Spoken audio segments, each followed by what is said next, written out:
Let's start with something most people aren't really paying attention to. And before we go further, make sure you subscribe and turn on notifications, because here we focus on understanding what's actually happening beneath the surface of the news. Now consider this. When power grows, it's usually visible. You see more military activity, more pressure, more noise. But what if one of the biggest shifts in global power today is happening quietly? No major announcements, no direct confrontations, no obvious turning point you can easily identify. Yet something is clearly changing. While the world stays focused on conflicts and tensions, China is expanding its influence in a very different way. Not by forcing countries or threatening them, but by gradually embedding itself into their systems, step by step, agreement by agreement, connection by connection. And that's exactly what makes it so effective. When change happens quietly, people tend to notice it too late. So the real question is not just whether China is becoming more powerful, but how it is doing so without drawing attention, and why there seems to be so little resistance. Once you begin to understand that, a pattern starts to emerge, one that many people completely overlook. To make sense of this, we need to rethink how we usually define power. Most people still see power as something obvious. Military strength, conflict, bold statements, visible pressure. It's loud, direct, and easy to recognize. But the world doesn't always function that way anymore. In fact, some of the most important changes today are quiet, gradual, and difficult to detect in real time. This is where China's approach becomes especially interesting. Instead of trying to control the system from the outside, it is steadily positioning itself within it. Think about that distinction for a moment. There are two main ways to build influence. One is to remain outside and attempt to dominate. The other is to become part of the system itself, making your presence feel natural and normal. The first approach often triggers resistance. The second tends to avoid it. China has clearly chosen the second path. But how does this actually work? It's not about one dramatic move. It's about many small, incremental steps. Each step may seem insignificant on its own, but together they form something much larger. Take economic relationships as an example. China invests heavily in infrastructure, ports, roads, energy projects. These are not just simple business deals. They create long-term connections. When a country begins to rely on certain systems for trade or development, those systems become part of its everyday functioning. Over time, this builds influence, not forced influence, but influence that is built into the structure itself. Now consider the difference. When a country is pushed into alignment, it often looks for a way out. But when it becomes connected through economic systems, it adapts, it integrates. And that kind of integration is much harder to undo. This is why China's approach feels different. It doesn't pressure countries to choose sides. Instead, it offers them options. And when countries feel they have choices, they feel less pressure and more comfort. This stands in contrast to more traditional strategies of power. In the past, influence often came through military presence, security guarantees, and clearly defined alliances. But those approaches usually come with expectations and conditions, which can create friction over time. A strategy based on economic cooperation, on the other hand, feels less political and more flexible, making it easier for countries to accept. Now think about the real-world context. Many countries today are not seeking confrontation. They are focused on growth, stability, and development. When a partner offers those opportunities without immediate pressure, it naturally becomes appealing. This is exactly where China's strategy aligns with the needs of many nations, and that alignment helps it gain momentum. At first, this momentum is barely noticeable. A project here, an agreement there, nothing that seems globally significant. But over time, these individual connections begin to link together. Trade expands, infrastructure grows, financial ties deepen, and what once looked like isolated actions gradually forms a network. And once that network is in place, influence no longer needs to be imposed. It exists naturally within the system. This is where things become even more interesting. Influence built through force can be resisted. Influence built through pressure can be challenged. But influence built through integration is much harder to confront. Because at that point, you're not just pushing against a single country, you're pushing against an entire network of relationships. This shift also changes how global dynamics work. Countries are no longer operating in a simple, two-sided world. Instead, they are connected to multiple systems at once. They might trade with one country, partner with another, and align on specific issues while disagreeing on others. This creates flexibility, but it also increases complexity. And within that complexity, influence becomes more subtle, less about direct control and more about consistent presence. China's long-term approach reflects this understanding. It is not aiming for immediate dominance, but for gradual influence. And gradual influence tends to be more stable. It doesn't provoke strong reactions or force quick decisions. Instead, it allows time for adjustment. And time is a powerful strategic tool. When change happens slowly, people are more likely to accept it. They adapt without feeling threatened. Another important factor here is perception. How a country is viewed can be just as important as what it actually does. If a nation is seen as aggressive, others become cautious. They resist and develop counter-strategies. But if it is seen as cooperative, others are more willing to engage and build connections. China benefits from this perception by presenting itself as a partner rather than a controller, which shapes how other countries respond. This also changes the nature of global competition. It's no longer just about strength, it's about method. It's about how influence is built and how relationships are formed. The quiet strategy works precisely because it operates below the level of immediate reaction. It grows without triggering alarm, at least in the early stages. For other major powers, this creates a challenge. When influence spreads quietly, it's difficult to counter because there's no single moment or action to respond to. The change happens gradually, and by the time it becomes clear, it is often already established. Responding to that kind of shift requires long-term thinking, patience, and consistency, qualities that are not always easy to maintain in a fast-moving world. This brings us back to the central idea. China is not trying to dominate the system from the outside. It is becoming part of the system itself. And in doing so, it is reshaping how influence works. Looking deeper, this strategy extends beyond economics into political relationships as well. When countries are economically connected, their political decisions are naturally influenced by those connections, not through direct pressure, but through shared interests, mutual benefits, and the need to maintain stability. This creates a different kind of alignment, not formal alliances, but practical alignment based on ongoing interaction. And that leads to a world where influence is not always visible, yet still very real. A world where decisions are shaped by connections that are not immediately obvious. If this process continues, the global system becomes more interconnected, more dependent on networks, and less dominated by a single center of power. In such a system, influence belongs to those who are most deeply integrated, not necessarily those who are the most visible. And that ultimately changes how we understand power itself. Power today is no longer defined only by who is strongest. It increasingly depends on who is most connected, who is consistently present within the system, and who maintains the widest network of relationships. This is where China's approach stands out. It is building these connections quietly and steadily, over time. And that matters, because once influence is embedded within a system, it becomes durable. It no longer depends on a single event or decision. Instead, it is supported by an entire network that continues to function even as circumstances change. So when we return to the original question, how China is expanding its influence so quietly, the answer is not found in one single action. It lies in a broader pattern, a pattern of gradual integration, steady relationship building, alignment with the needs of others, and a deliberate effort to avoid unnecessary confrontation. What this reveals is something deeper. Power itself is evolving. The way influence is created is changing, and the most important shifts are not always the most visible ones. In fact, the biggest transformations often happen quietly, and by the time they become obvious, they have already reshaped the system.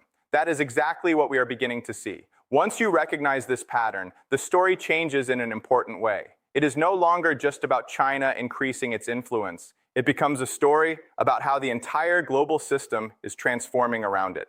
If influence can grow quietly through connections instead of pressure, then the traditional rules of global power no longer fully apply. And that has consequences for everyone, not just for China, but also for the United States, Europe, the Middle East, and smaller nations trying to navigate between them. In this kind of system, power is not simply projected outward. It is built into the structure itself. To understand how this unfolds over time, consider how these connections begin. At first, they seem harmless. A trade agreement, an infrastructure project, a technology partnership, nothing that appears strategic on the surface. But gradually, these individual elements begin to connect. One project supports another, one agreement leads to the next, and over time, a network starts to take shape. Imagine that network expanding across regions, ports linked to trade routes, energy agreements tied to long-term supply chains, financial systems connected through investment. At that stage, influence no longer needs to be enforced. It exists naturally within the system. This is where things become even more interesting. As countries become part of that network, their decision-making begins to shift, not because they are forced to change, but because their interests are now interconnected. They start to think differently, weighing how their choices might affect those relationships. They become more cautious about actions that could disrupt the system they rely on. This is where influence becomes truly powerful, not through control, but through the alignment of interests. Compare this with more traditional forms of power. In older systems, influence was direct and visible. You could clearly see alliances and oppositions. But in this emerging system, influence is layered, subtle, and sometimes nearly invisible. Countries may be closely connected in one area while remaining independent in another. They might cooperate economically while disagreeing politically. This creates a global environment that is harder to read, harder to predict, and harder to control. Competition between major powers still exists, but it looks different now. It is no longer just about military strength or formal alliances. It is about networks, about who is more connected, more integrated, and able to offer long-term value. This is where China's strategy becomes effective. It is not focused on quick victories, but on positioning itself over time. Time, in fact, is one of the greatest advantages of this approach. Without the need to rush or force outcomes, patience becomes possible. And patience allows relationships to deepen, trust to grow, and systems to adjust gradually. That gradual adjustment is crucial. When change happens slowly, it feels natural. It doesn't trigger strong reactions or immediate resistance, allowing the process to continue almost unnoticed. In contrast, rapid expansion tends to attract attention. It invites pushback and forces others to respond. A quiet strategy avoids this by operating beneath the surface. By the time it becomes clearly visible, it is often already well established. Another key factor here is dependence. As networks expand, so does reliance on them. Countries begin to depend on certain systems for trade, infrastructure, and economic growth. Once that dependence forms, it becomes difficult to reverse, not impossible, but costly. In practical terms, this means that deeply connected countries must consider the impact of any disruption. Their own stability, economic performance, and development plans are tied to these systems. As a result, they tend to act cautiously. Instead of confrontation, we see adjustment, negotiation, and balancing. This, in turn, strengthens the system by reducing the chances of sudden breakdowns. The global impact of this approach is significant. It does not just influence individual countries, it reshapes how the entire system operates. The world becomes more interconnected, more layered, and more dependent on relationships. In such a system, influence spreads through participation and engagement, through being part of the structure itself. For smaller countries, this creates new opportunities. In the past, they often had to choose sides, aligning with one major power or another. But in a more interconnected system, they have greater flexibility. They can engage with multiple partners, balance their relationships, and avoid total dependence on any single actor. This flexibility gives them more control over their own strategies. So why is this approach becoming more effective now? The answer lies in the nature of the modern world. It is more connected than ever, economically, technologically, and financially. In such an environment, influence built through integration is more powerful than influence built through force, because it aligns with how the system already functions. At the same time, this kind of influence is much harder to reverse. If influence is based on force, it can be resisted. If it is based on alliances, it can shift with political change. But when it is embedded in economic systems, infrastructure, and long-term relationships, removing it becomes far more complicated. It requires restructuring entire systems, which demands time, resources, and coordination. This has important implications for future decisions. When influence is deeply embedded, it becomes part of the baseline, something that is always present, shaping outcomes even when it is not immediately visible. This leads us to a key insight. China's strategy is not about dominating others directly. It is about becoming indispensable, becoming a part of the system that others rely on. And once that happens, influence follows naturally. Looking ahead, if this process continues, the global system will become more distributed, more interconnected, and increasingly shaped by these kinds of relationships. As the world becomes increasingly interconnected, It is also becoming less dominated by any single power. In this kind of system, stability depends less on control and more on the ability to sustain relationships. This shift changes the very meaning of power. It is no longer mainly about force, but about connection. No longer about dominance, but about presence. No longer about control, but about influence. This is exactly why a quiet strategy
and consistent presence.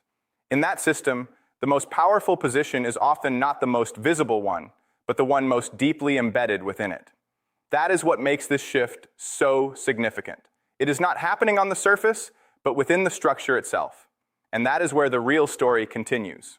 If you pause and reflect on everything discussed, not just the examples, but the underlying pattern, something important becomes clear. This is not a sudden rise or a dramatic takeover. It is something much quieter, yet in many ways more powerful. What we are witnessing is not just the growth of a country's strength, but a different method of building influence, one based on connection, patience, and integration rather than pressure. When influence is built through force, it often creates resistance. When it is driven by pressure, it invites pushback. But when it develops through integration, it becomes far more difficult to challenge. It is no longer external, it becomes internal, woven into how systems function and how decisions are made. And once something reaches that level of integration, removing it becomes complicated. Not impossible, but costly and complex.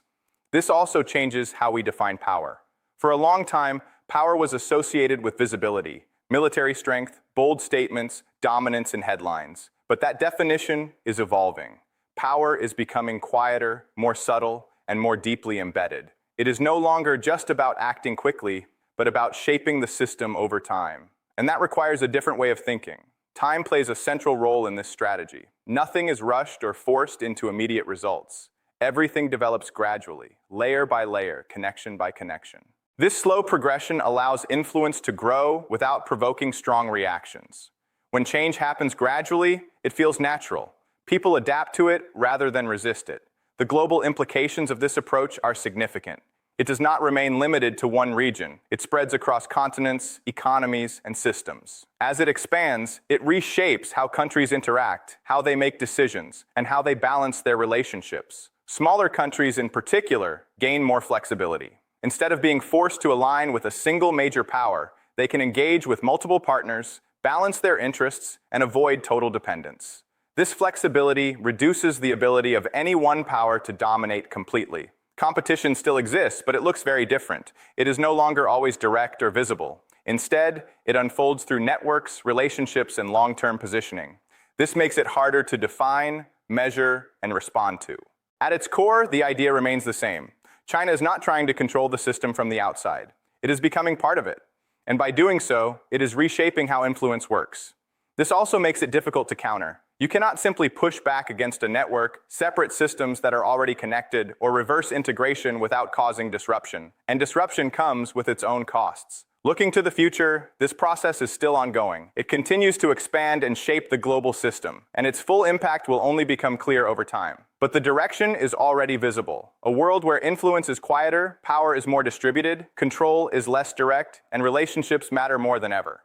This shift also changes how we should understand global events. It requires looking beyond the obvious, beyond headlines and dramatic moments, and paying attention to the quieter developments, the gradual changes, and the connections being built. These are the changes that tend to last. In the end, the quiet strategy works not because it is hidden, but because it aligns with the nature of the modern world, a world that is interconnected, complex, and constantly evolving. In such a system, influence does not come from standing above it, but from being part of it, shaping it from within, and becoming essential to how it functions. So when we ask how China is expanding its influence, the answer is not a single action, but a consistent pattern, a pattern of patience, positioning, and long-term connection building. And once you recognize that pattern, you understand something important. The most significant changes in today's world are not always the loudest ones. They are often the quietest, and by the time they become fully visible, they have already transformed everything. Thank you for watching. If you found this analysis helpful, consider subscribing and turning on notifications so you don't miss what comes next. Because the next important shift may not be loud, but it could matter just as much.